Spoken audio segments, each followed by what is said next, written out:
Chapitre 3. L'apostasie. Dans sa seconde épître aux Thessaloniciens, saint Paul prédit une profonde altération de la piété devant aboutir à l'établissement de la puissance papale.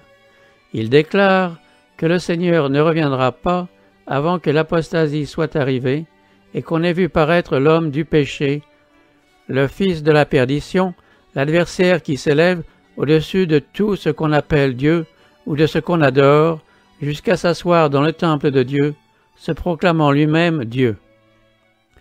L'apôtre avertissait encore les croyants en ces termes. Le mystère de l'iniquité agit déjà. Il voyait alors s'insinuer dans l'Église des erreurs qui préparaient le chemin au développement de la papauté. Peu à peu, modestement et en silence d'abord, puis plus ouvertement à mesure qu'il prenait des forces et recevait plus de crédit, ce mystère de l'iniquité poursuivait son œuvre d'égarement. Presque imperceptiblement, des coutumes païennes pénétrèrent dans l'Église. La tendance au compromis et au rapprochement avec le monde fut pour un temps tenue en échec par les cruelles persécutions que l'Église endura de la part du paganisme. Mais dès que la persécution cessa et que le christianisme eut ses entrées dans les cours et dans les palais des rois, l'Église échangea l'humble simplicité du Christ et de ses apôtres contre la pompe et l'orgueil des prêtres et pontifes païens et substitua à la parole de Dieu les théories et les traditions des hommes. La prétendue conversion de l'empereur Constantin, au commencement du IVe siècle, donna lieu à de grandes réjouissances et le monde, affublé des apparences de la piété, pénétra dans l'Église. Dès lors, la situation s'aggrava rapidement. Le paganisme, apparemment vaincu, était vainqueur. Ses doctrines, ses cérémonies et ses superstitions se mêlèrent à la foi et au culte des disciples du Christ. Un jour, Satan voulut faire un compromis avec le Christ. Il s'approcha du Fils de Dieu dans le désert de la tentation et lui offrit tous les royaumes du monde et leur gloire, à la seule condition qu'il reconnût sa suprématie comme prince des ténèbres. Jésus réprimanda le présomptueux tentateur et l'obligea à se retirer. Exerçant cette même tentation sur les hommes, Satan a mieux réussi. Désireuse de s'assurer les largesses et les honneurs du monde, l'Église se mit à solliciter l'appui et les faveurs des grands de la terre. Ayant de ce fait rejeté Jésus-Christ, elle le remplaça par un représentant du prince de ce monde, l'évêque de Rome. Une des doctrines fondamentales de l'Église romaine enseigne que le pape, investi d'une autorité suprême sur les évêques et les pasteurs de toutes les parties du monde, est le chef visible de l'Église universelle. On est allé plus loin encore. On lui a attribué les titres mêmes de la divinité. Appelé Seigneur Dieu le Pape et déclaré infaillible, il réclame la vénération de tous les hommes. Satan continue d'exiger, par l'intermédiaire de l'Église de Rome, l'hommage qu'il sollicitait de Jésus dans le désert, et des multitudes sont prêtes à le lui rendre. Mais ceux qui craignent et honorent Dieu accueillent ses prétentions de la même manière que notre Seigneur a reçu les sollicitations de l'adversaire lorsqu'il lui dit « Tu adoreras le Seigneur ton Dieu et tu le serviras lui seul ». Jamais Dieu n'a laissé entendre dans sa parole qu'il établirait un homme quelconque à la tête de son Église. La doctrine de la suprématie papale est diamétralement opposée à l'enseignement des Écritures. Le pape ne peut avoir sur l'Église de Dieu qu'une autorité usurpée. Les romanistes se sont obstinés à accuser les protestants d'hérésie et à leur reprocher de s'être volontairement séparés de la véritable Église. C'est sur eux que retombent ces accusations. Ce sont eux qui ont renoncé à la bannière du Christ et se sont départis de la foi qui a été transmise aux saints une fois pour toutes. Les Saintes Écritures donnent aux hommes la possibilité de découvrir les impostures de Satan et de résister à sa puissance. C'est cette parole sainte que le Sauveur du monde avait opposée à ses attaques. À chaque assaut, Jésus avait présenté le bouclier de la vérité éternelle en disant « Il est écrit ». Contre chaque suggestion de l'adversaire, il avait cité la sagesse et l'autorité des Écritures. Le seul moyen dont Satan disposait pour établir son ascendant sur les hommes et pour affermir celui de l'usurpateur papal était donc de maintenir le monde dans l'ignorance du Saint-Livre. Comme la Bible exaltait la souveraineté de Dieu et de la vérité, elle devait être cachée et supprimée. Telle fut la conclusion logique adoptée par l'Église de Rome. Des siècles durant, la propagation des Écritures fut interdite. On défendait au peuple de les lire ou de les posséder chez soi, tandis que des prélats et des prêtres sans principe les interprétaient de manière à appuyer leurs prétentions. C'est ainsi que le pape en vint à être presque universellement reconnu comme le vicaire de Dieu sur la terre et investi d'une autorité suprême sur l'Église et sur l'État. Le livre dénonciateur de l'erreur mis de côté, Satan pouvait agir à sa guise. La prophétie avait déclaré que la papauté espérait changer les temps et la loi. Elle ne tarda pas à entreprendre cette œuvre. Pour donner aux convertis du paganisme de quoi remplacer le culte des idoles et faciliter ainsi leur adhésion au christianisme, on introduisit graduellement dans l'Église le culte des images et des reliques. Cette idolâtrie fut définitivement reconnue par un concile général. Pour masquer cette œuvre sacrilège, Rome s'enhardit jusqu'à effacer de la loi de Dieu le second commandement qui prohibe le culte des images et pour rétablir le nombre à partager en deux le 10e. Les concessions faites au paganisme ouvrirent la voie à un nouvel attentat contre l'autorité du ciel. Par l'intermédiaire de conducteurs peu scrupuleux, Satan s'attaqua aussi au 4e commandement. Il s'agissait d'éliminer l'ancien sabbat, le jour que Dieu avait béni et sanctifié, et de lui substituer une fête que les païens observaient sous le nom de jour vénérable du soleil. Ce transfert ne fut pas tenté ouvertement. Dès les premiers siècles, tous les chrétiens observaient le vrai sabbat. Jaloux de la gloire de Dieu et convaincus de l'immutabilité de sa loi, ils veillaient avec zèle sur ses préceptes sacrés. Aussi, Satan manœuvra-t-il par ses agents avec une grande habileté. Pour attirer l'attention sur le premier jour de la semaine, on commença par en faire une fête en l'honneur de la résurrection de Jésus-Christ. On y célébra des services religieux tout en le considérant comme un jour de récréation, tandis que le sabbat continuait à être observé comme un jour de culte. Avant la venue de Jésus, Satan, pour préparer la voie à ses desseins, avait poussé les Juifs à charger le sabbat de restrictions fastidieuses qui faisaient de son observation un devoir désagréable et pénible. Et maintenant, profitant des préventions dont ce jour était entouré, il le qualifiait de rite judaïque. Tandis que les chrétiens continuaient à observer le dimanche comme un jour de joie, il les poussait à manifester leur haine du judaïsme en faisant du sabbat un jour de jeûne, sombre et triste. Dans la première partie du IVe siècle, un édit de l'empereur Constantin établit le dimanche comme jour de fête dans toute l'étendue de l'Empire romain. Le jour du soleil étant révéré par ses sujets païens et honoré par les chrétiens, la tactique de Constantin consistait à rapprocher les adhérents des deux cultes. Les évêques, aiguillonnés par l'ambition et la soif du pouvoir, le poussèrent activement dans cette voie. Ils comprenaient, en effet, que si le même jour était observé par les chrétiens et les païens, ces derniers seraient incités à embrasser extérieurement le christianisme et contribueraient à la gloire de l'Église. Cependant, si beaucoup de chrétiens pieux étaient graduellement amenés à attribuer un certain degré de sainteté au dimanche, ils n'en continuaient pas moins à considérer avec respect le sabbat de l'Éternel et à l'observer conformément au 4e commandement. Déterminé à rassembler le monde chrétien sous ses étendards et à exercer sa puissance par son vicaire, le pontife Altier, qui se donnait comme le représentant du Christ, le grand séducteur n'avait pas encore achevé sa tâche. C'est par le moyen de païens à demi convertis, de prélats ambitieux et de chrétiens mondanisés qu'il parvint à ses fins. De grands conciles réunissaient de temps en temps les dignitaires de l'Église de toutes les parties du monde. À chaque concile, on rabaissait le jour divinement institué et l'on élevait le dimanche. La fête païenne finit par recevoir les honneurs d'une institution divine. Quant au sabbat de la Bible, il fut qualifié de vestige du judaïsme et l'anathème fut prononcé contre ses observateurs. En détournant les hommes de la loi de Dieu, le grand apostat avait réussi à s'élever au-dessus de tout ce qu'on appelle Dieu ou de ce qu'on adore. Il avait osé s'attaquer au seul des préceptes divins qui attirent incontestablement l'attention de toute l'humanité sur le Dieu vivant et vrai. Le quatrième commandement, en appelant Dieu le Créateur des cieux et de la terre, le distingue de tous les faux dieux. Or, c'est à titre de mémorial de la création que le septième jour fut sanctifié comme jour de repos pour la famille humaine.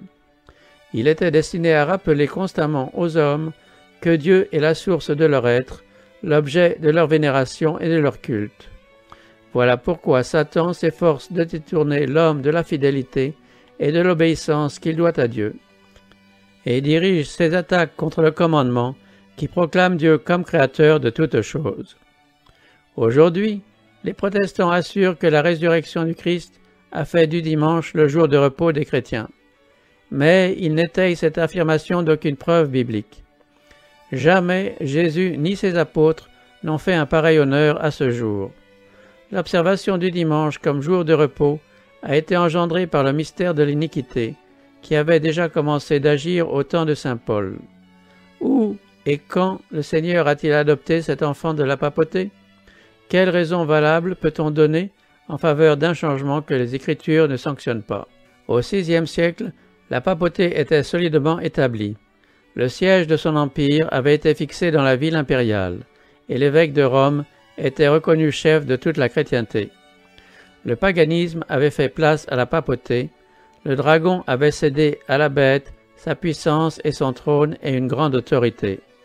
C'est alors que commencent les 1260 années d'oppression papale annoncées par les prophéties de Daniel et de l'Apocalypse. On mit les chrétiens dans l'alternative de choisir soit l'abandon de leurs principes et l'adoption des cérémonies et du culte papal, soit la perspective de passer leur vie dans des cachots ou de mourir par la roue, le bûcher ou la décapitation. Alors s'accomplit cette prophétie du Sauveur, vous serez livrés même par vos parents, par vos frères, par vos proches et par vos amis, et ils feront mourir plusieurs d'entre vous. Vous serez haïs de tous à cause de mon nom. La persécution se déchaîna avec furie contre les fidèles, et le monde devint un vaste champ de bataille. Des siècles durant, l'Église du Christ dut vivre dans la retraite et l'obscurité. Sa situation est ainsi décrite par le prophète, et la femme s'enfuit dans le désert, où elle avait un lieu préparé par Dieu, afin qu'elle y fût nourrie pendant 1260 jours. L'avènement au pouvoir de l'Église de Rome a marqué le commencement du Moyen Âge. À mesure que croissait sa puissance, les ténèbres devenaient plus denses. Le pape, prenant la place de Jésus-Christ, le véritable fondement, devint l'objet de la foi. Au lieu de s'adresser au Fils de Dieu pour obtenir le pardon des péchés et le salut éternel, on comptait sur le pape, sur les prêtres et les prélats, auxquels il avait délégué son autorité. On enseignait aux foules que le pape étant leur médiateur terrestre, nul ne pouvait s'approcher de Dieu que par lui. On ajoutait qu'une obéissance implicite lui était due parce qu'il était sur la terre à la place de Dieu. La moindre infraction à ses volontés attirait les châtiments les plus terribles pour le corps et l'âme. On détournait ainsi l'attention de Dieu pour la reporter sur des hommes faillibles et cruels, que dis-je, sur le prince des ténèbres qui agissait par eux. Le péché prenait le déguisement de la sainteté. Avec la glorification des lois et des traditions humaines, surgissait la corruption des mœurs, corollaire inévitable de l'abandon de la loi divine. Quand les Écritures sont supprimées et que l'homme se met à la place de Dieu, on ne peut que s'attendre à la fraude, à l'impiété et à la dégradation morale. L'Église du Christ vivait des jours périlleux. Les chrétiens fidèles étaient peu nombreux. La vérité ne resta jamais sans témoin, mais il y eut des moments où l'erreur et la superstition parurent être sur le point de supplanter la vraie religion. Les croyants étaient invités non seulement à considérer le pape comme leur médiateur, mais aussi à compter sur leurs propres mérites pour expier leurs péchés. C'est par de longs pèlerinages, des pénitences, le culte des reliques, l'érection d'églises et d'autels, le don de fortes sommes d'argent, qu'il fallait apaiser la colère de Dieu ou obtenir sa faveur. Comme si Dieu était semblable aux hommes, prêt à s'irriter pour des bagatelles ou à se laisser attendrir par des cadeaux ou des pénitences.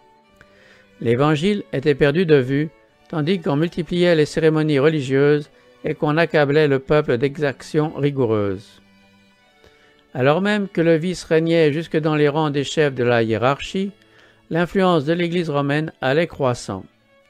Vers la fin du 8e siècle, on prétendait que les évêques de Rome avaient possédé dès les premiers temps de l'Église toute la puissance spirituelle dont ils se réclamaient. Et comme il fallait donner à cette affirmation une apparence de véracité, le père du mensonge fut tout prêt à en suggérer le moyen. Des moines forgèrent de toutes pièces des écrits que l'on donna pour très anciens. Des décrets, de conciles dont on n'avait jamais entendu parler, établissaient la suprématie du pape depuis les temps les plus reculés. Une Église qui avait rejeté la vérité accueillait ces fraudes avec empressement.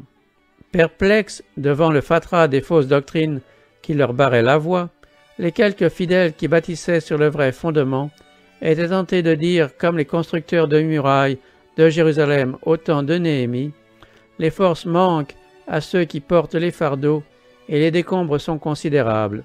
Nous ne pourrons pas bâtir la muraille. » Là, de lutter contre la persécution, la fraude, l'iniquité et toutes les subtilités imaginées par Satan, plusieurs, par amour de la paix comme pour sauvegarder leurs biens et leur vie, se découragèrent et abandonnèrent le sûr fondement de la foi.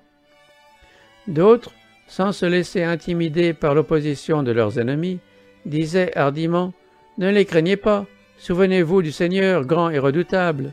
Et ils allaient de l'avant, ayant chacun, en travaillant, son épée sainte autour des reins. Dans tous les temps, le même esprit de haine et d'opposition à la vérité a inspiré les ennemis de Dieu, et le même esprit de vigilance et de fidélité a été nécessaire à ses serviteurs. Jusqu'à la fin, ces paroles de Jésus à ses premiers disciples seront opportunes. Ce que je vous dis, je le dis à tous, veillez. Les ténèbres semblaient s'épaissir encore. Le culte des images devenait plus général. On allumait des cierges devant les statues et on leur offrait des prières. Les cérémonies les plus absurdes s'ajoutaient au culte. La superstition exerçait un tel empire sur les esprits que la raison semblait avoir abdiqué.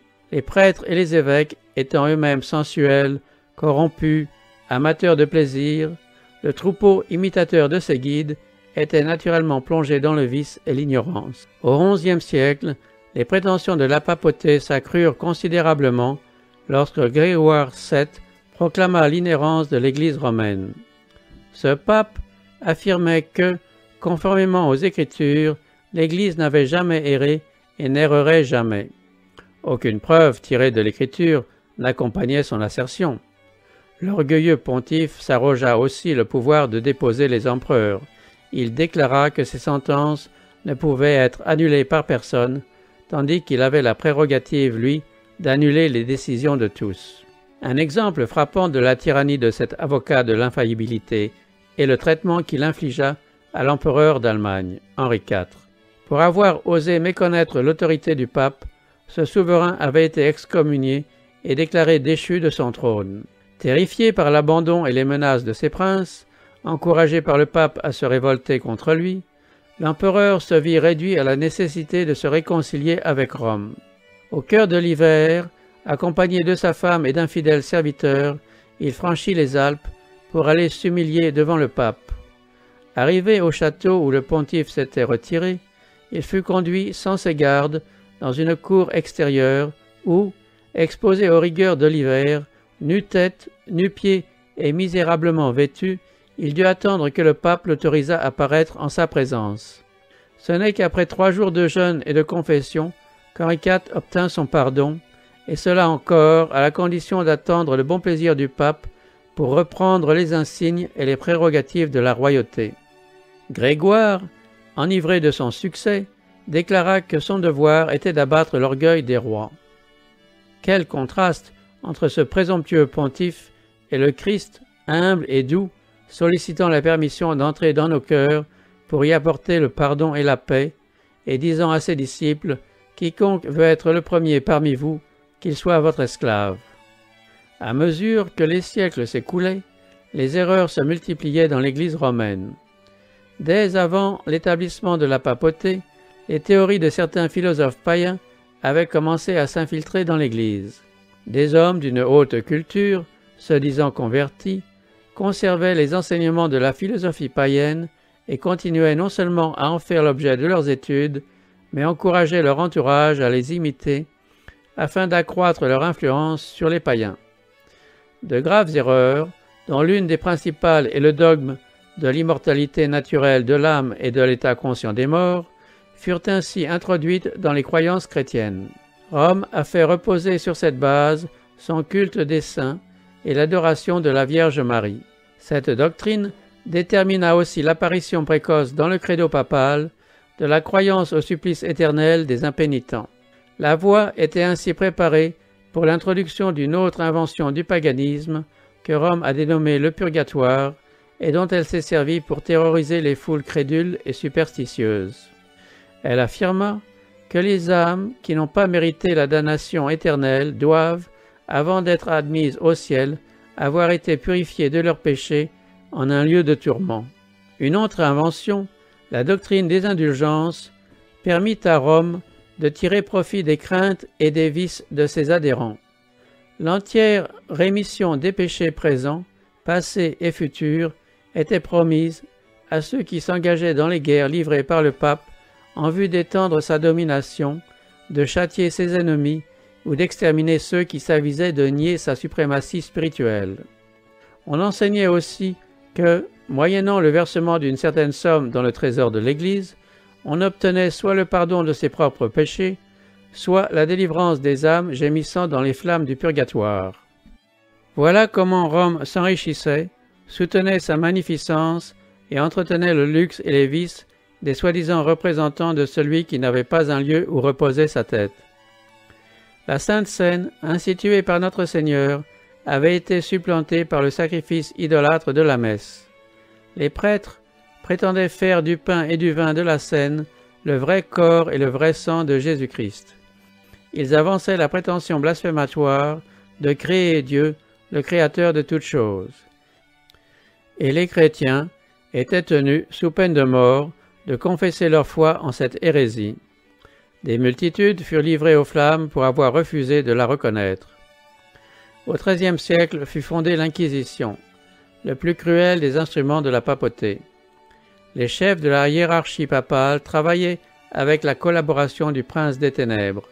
Dans leurs conseils secrets, on eût pu voir Satan et ses anges diriger l'esprit d'hommes pervertis, tandis que l'ange de Dieu, invisible au milieu d'eux, prenait fidèlement note de leurs iniques décrets et enregistrait des faits trop affreux pour être révélés à des humains. Babylone la Grande était ivre du sang des saints. Les corps torturés de millions de martyrs criaient vengeance devant Dieu contre cette puissance apostate. La papauté était devenue le despote de l'univers. Rois et empereurs étaient soumis à ses décrets. Les destinées temporelles et éternelles des hommes semblaient avoir été remises entre ses mains. Des siècles durant, les dogmes de Rome furent aveuglement adoptés, ses rites scrupuleusement célébrés et ses fêtes généralement observées. Son clergé était honoré et largement rétribué. Jamais, depuis, l'Église de Rome n'a atteint un si haut degré de dignité, de pouvoir et de magnificence. Mais le midi de la papauté coïncidait avec le minuit de l'humanité. Les saintes écritures étaient presque inconnues, non seulement des fidèles, mais aussi du clergé. Comme les pharisiens du temps de Jésus, les membres du clergé haïssaient la lumière qui dévoilait leurs péchés. La loi de Dieu, norme de la justice, une fois supprimée et leur pouvoir illimité assuré, ils se livraient au vice sans aucune retenue.